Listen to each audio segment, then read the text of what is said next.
Hey everyone, grab your popcorn. I'm about to briefly recap for 138 days. The film is based on real events. Two Swedish journalists Johan and Martin intend to get to Ogaden, a closed and dangerous region of Ethiopia. It is impossible to get there in the usual way. So the Swedes turn to Ethiopian rebel. For help they will cross the border into Somalia. He looks a bit like Eminem. Joho does not like weapons, but still succumb to persuasion to pose with a machine gun. The journalists are investigating the illegal activities of the Dell and Andina company. Its management hired the military to drive local residents away from oil fields. Men were killed along the way and women were raped. In the evening, Martin called his wife, and at dawn he and a colleague had to illegally cross the border of Ethiopia. When this happened, the journalists were transferred to a jeep. Then they supposed to meet with another detachment of militias. At night, the Swedes were tailed by the Ethiopian military. The driver managed to break away, but immediately hit the gazelle. The car stalled, and the driver simply ran off into the darkness. The comrades were left alone in the middle of the desert. They raised their hands up so that the military would not accidentally shoot them. However, the Swedes were lucky. They were found by Ethiopian rebels. The dangerous journey continued. Now in the company of 36 armed people, the detachment reached a burnt settlement. Charred human bodies lie on the ground. The military came late at night. They killed everyone in the village. They came and opened fire. Everyone is dead. Johan took a photo of the only surviving old man. The commander recalls how quiet it was here until the oil companies came. Journalists like to hang out with the militias, but they are prepared for such a life. The water is almost gone, and Johan has a badly chafed leg. During a rest, shooting began. The Ethiopian military set up an ambush. Everyone ran in all directions. Experienced journalist Martin stayed where he was and raised his hands. International press, don't shoot, don't shoot. Johan kept running even when he was wounded in the arm. But he was surrounded on all sides and forced to kneel. Martin joined his comrade. The Swedes kept repeating that they were journalists, not soldiers. The prisoners were given first aid and transported to another location. They were filmed by several cameras. Vice President of Ogaden began asking the uninvited guests questions. What the hell did they come here for? And why didn't they fly in but came here with the rebels, their enemies? Roar promises the foreigners that they will soon be able to contact their embassy. Eat something. You are safe with me. Martin understands that their lives hang by a thread. They could be killed at any moment. Johan was seriously wounded. If nothing is done, he could lose his arm. The Prime Minister of Ethiopia watched the reporting and demanded that the two admit that they entered the country illegally. Foreigners cannot do whatever they want. The man in the robe examined Johan's hand and said that he urgently needed to go to the hospital. He is not a professional doctor. The cameraman, who seems sympathizes with the foreigners and advises them to do as they are told. The journalists were brought to the border and told that this was their last chance to survive. Martin was taken out into the field. 24 guns were pointed in his direction. Fire!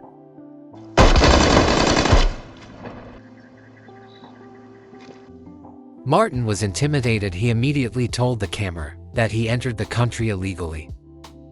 Varrar was pleased with the terrorist organization. What you just did, simulating an execution, is illegal. This is a violation of international law. You can call the Human Rights Commission over there. Varrar gave Martin a phone and suggested that he call his wife. The man cried when he heard the voice of a loved one. He asked his wife to call the embassy right away. It is very bad here. They are not getting any help. After the conversation, Martin's strength left him. But the whole country learned about their story. Carl Bildt, the Swedish Minister of Foreign Affairs, criticizes journalists, not the oil company, probably because he himself had previously worked in Londina. The foreigners were thrown in prison. Moreover, they were separated and kept in different solitary confinement cells. The authorities got hold of a recording in which Johan poses with a machine gun. Everything is clear. These two were trained in a terror. During the interrogation, Martin managed to steal his flash drive from the table. The same recording was shown to Johan. See, you are being taught to handle a gun. It was a joke. The tobacco found on Johann was called drugs. This aggravates the crime. Meanwhile, Martin hid the stolen flash drive in soap. Johann's wound is infected. Everything is very bad, but the next time the doctor will examine him is in 2 weeks. 27 days have passed since the Swedes were detained. They were finally placed in the same cell. I thought they would let you go, and I would be left here alone. I was going crazy here too. Martin hopes that the flash drive will be their insurance. It contains all the data on their investigation. The friends finally met the ambassador. They say we could get 20 years. I'm receiving more positive signals. Journalists will have to keep quiet about how they were treated. Like Ethiopia is a proud country. The Swedes were given new clothes. The ambassador told the prisoners that everything was heading towards their release. He even bought tickets for today's flight, but the politician was too optimistic.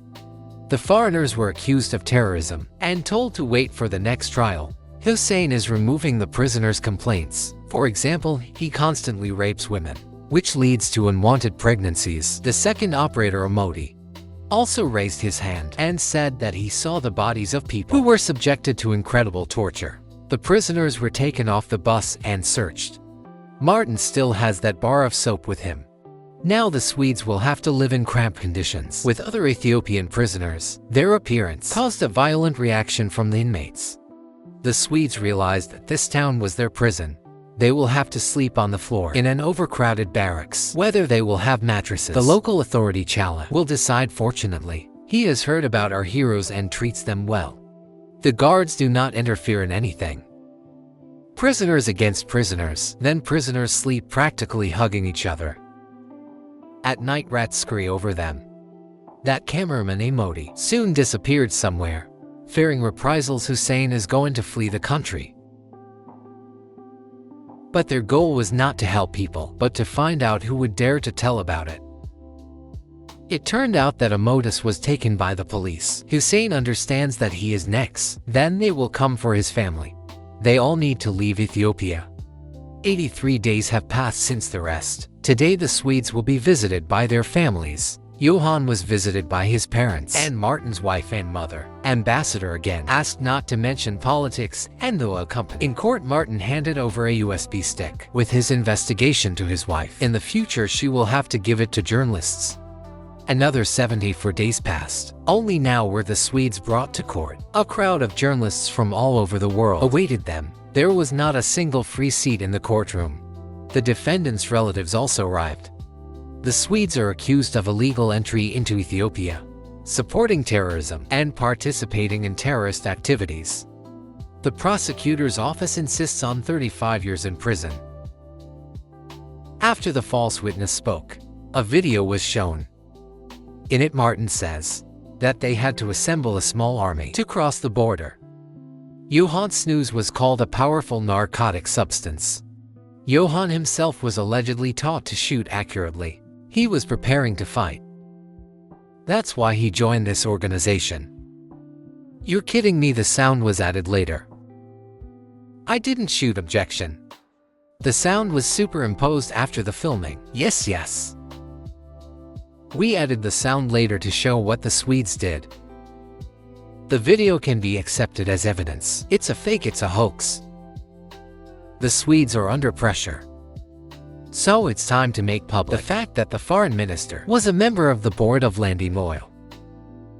Perhaps that's why the politician does nothing to help his citizens. In court, Martin said that he does not support the militias, just as he does not support, for example, the Somali pirates about whom he reported a year ago. All he wanted was to investigate the activities of a Swedish oil company. That's the job of a journalist. If you want to film polar bears, you go to Antarctica, Johann added. That's why they went to Agadir. Great, only there are no polar bears in Antarctica. They are in the Arctic exactly. In the end, the court ruled that the defendants were guilty of terrorism. Guilty. You are guilty, 11 years in prison. The foreigners had to return to the barracks, but soon the ambassador visited them again. He had negotiated a pardon with the prime minister. However, Martin refuses to admit his guilt. He intends to appeal. Perhaps your sentence will be mitigated, but a retrial will be at least a year away. A whole year. The Swedish government is not going to risk relations with Ethiopia because of two. IKEA is supposed to open here soon. Johan understands that 11 years is the same as a death sentence for them. But the principal Martin does not want to bend. Because Islandina and the local dictatorship will benefit from this. I want to go home. The Swedes have been behind bars for more than 300 days. Before their eyes, guards beat one of the prisoners to death. Another old man became ill, but no one provided him with medical care. The man died lying on the asphalt. Carl Bildt himself came to the journalists. If they sign the pardon petition right now, they might be back home in 4 months. That way the politician can cover his ass. The Swedes signed the petition, but now they have to go on TV and apologize to the entire Ethiopian nation. The Friends had to comply and call themselves terrorists again. And Ethiopia is a great country where free people live. It was very hard for Martin to say these words. A crowd of prisoners happily sees off the lucky ones who are being released. The Swedes also packed their things, but for some reason they were not named. Have they been deceived? Hussein's relatives are leaving the country. The cameraman himself stayed behind to get dirt on the government. He copied all the source files with the Swedes. The video with the Swedish terrorists is shown all over Ethiopian television. The prisoners realized that enemies live next to them. Perhaps someone will now want to punish them. When Hussein's family crossed the border, he arrived at the ambassador's place by simulating a firing squad. Hussein hoped that the whole country would see it, even if something happened to him. The politician doubted it for a while, but still made the recording public. The world learned that the journalist had been tortured. They were forced to plead guilty.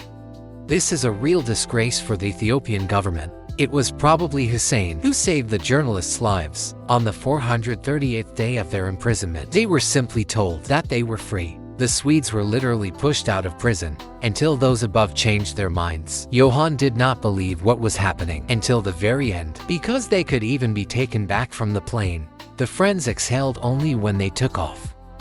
Congratulations, you are flying home. Bedulak was met at the airport by his family. Bill took all the credit for himself. I think we have managed to establish excellent relations with Ethiopia. After his release, Johan was afraid to be alone, so he lived for a year at Martin and his wife's house. Hussein received a residence permit in Sweden and lived for a long time under an assumed name. Landing Oil no longer works in Ethiopia. Thanks for watching and don't forget to subscribe.